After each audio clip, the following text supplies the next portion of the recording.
ஆண்டவருடைய மகா பரிசுத்தமான நாமம் இன்றும் என்றும் மகிமைப்படுவதாக. எக்ஸோடஸ் டிவி அருளுரை துளிகள் வழியாக இந்த நாளின் நல்ல வேளையில் உங்களை நாங்கள் வாழ்த்துகிறோம். ஆகூர் என்னும் புருஷனின் 2 மனு குறித்து நாம் வேதத்தில் பார்க்கிறோம். அருமையானவர்களே, வேத புத்தகத்தில் இருந்து நீதிமொழிகளின் புத்தகம் 30ஆம் அதிகாரம் 7ஆம் வசனத்தை நான் உங்களுக்கு வாசிக்கிறேன். 2 மனு உம்மிடத்தில் கேட்கிறேன், நான் மரிக்கும் பரியந்தமும் அவைகளை எனக்கு மறுக்காமல் தாரும். வேதத்தில் அநேக ஜெப புருஷர்களுடைய ஜெபத்தை நாம் அறிந்திருக்கிறோம். யோபு, தானியேல், யாக்கோபு, இப்படி அநேக ஜெப புருஷர்களை வேதத்தில் நாம் பார்க்கிறோம். ஆதியாகமம் 32இல் யாக்கோபு என்கிறதான தேவனுடைய மனிதன் ஒரு புருஷனோடு பொழுது விடியும் அளவும் போராடி, நீர் என்னை ஆசீர்வதித்தால் ஒழிய நான் உம்மை போக விடேன் என்று கூறின சந்தர்ப்பம் நமக்கு தெரியும். அங்கே யாக்கோபு இஸ்ரவேல் என்ற பெயராக மாற்றப்பட்டான். ஆனால் நாம் இந்த ஆகூர் என்பவனுடைய ஜெபத்தில் இருந்து நாம் என்ன கற்றுக்கொள்கிறோம்? இந்த ஜெப புருஷன் நமக்கு என்ன கற்றுக் கொடுக்கிறார்?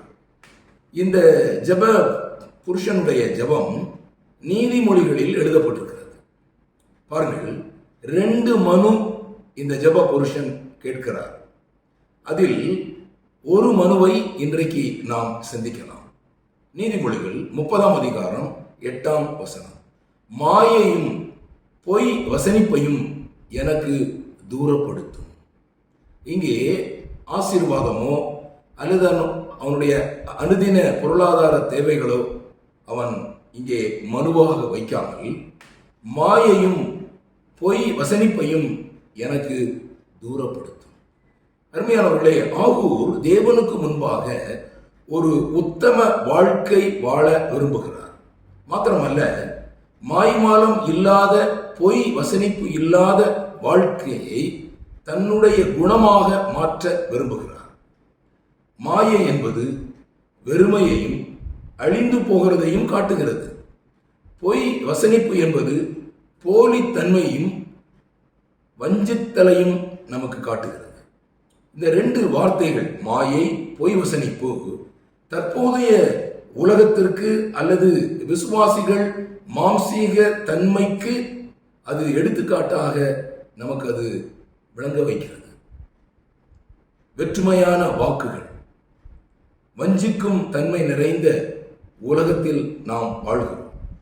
இங்கே ஆகூர் இப்படிப்பட்ட தன்மைகளை அறிந்து கொள்ளக்கூடிய உதவியை தேவனிடத்தில் கேட்காமல், மாயையும் பொய் வசனிப்பையும் தன்னிடமிருந்து தூரப்படுத்த மனுவாக கேட்கிறார்.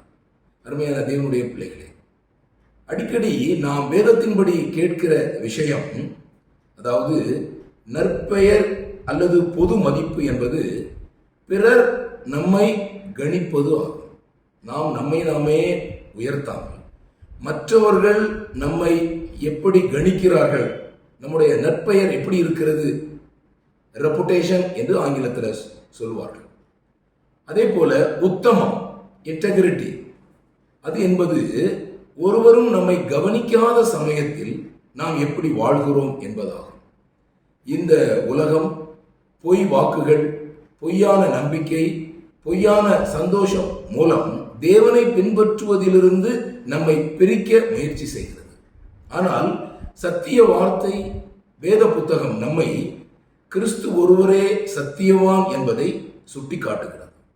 ஆகூர் தன்மேல் நம்பிக்கை வைக்காமல், தன்னுடைய மாம்சத்தின் மேல் நம்பிக்கை வைக்காமல், தன்னுடைய சுயத்தின் மேல் விருப்பம் வைக்காமல், மாறாக தேவனிடத்தில் இந்த விண்ணப்பத்தை வைக்கிறார்.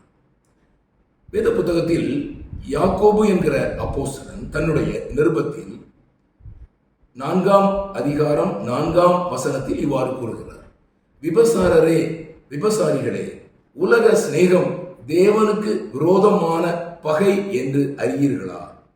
ஆகையால் உலகத்துக்கு சிநேகிதனாயிருக்க விரும்புகிறவன் தேவனுக்கு பகைஞன் ஆகிறான்.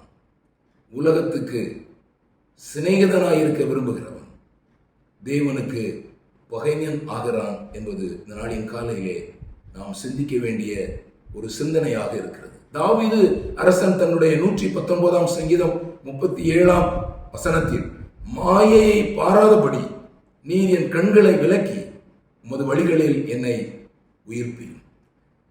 அருமையானவர்களே, நாம் ஆகூர் சிந்தனையும் ஞானமும் கொண்டிருக்கிறோமா? நம்முடைய கண்கள் கர்த்தராகிய இயேசு கிறிஸ்துவின் மகிமையான பிரகாசத்தை நோக்கினால் மட்டுமே அந்த மகிமையின் பிரகாசத்தில் உலகத்தினுடைய இந்த அழிந்து போகும் பிரகாசம் மங்கி போகும். இன்றைக்கு உலகத்தில் உள்ள ஒளியை அநேகர் ஒளியாக நினைத்து அதை பின்பற்றுகிறார்கள். தேவனுடைய சாயலாய் இருக்கிற மகிமையின் சுவிசேஷத்தினுடைய ஒளி அவிசுவாசிகளாகிய அநேகருக்கு பிரகாசமாயிராதபடிக்கு இப்பிரபஞ்சத்தின் தேவனானவன் அநேகருடைய மனதை குருடாக்கி இருக்கிறான். அதை நாம் தடை செய்வோம். நாம் அறிவின் ஒளியை பெற்றுக்கொள்வோம், பிரகாசிப்போம். அநேகருடைய மனக்கண்களை நாம் பிரகாசிப்பிப்போம். அவருடைய பரிசுத்த நாமம் மகிமைப்படுவதாக. ஆமேன்.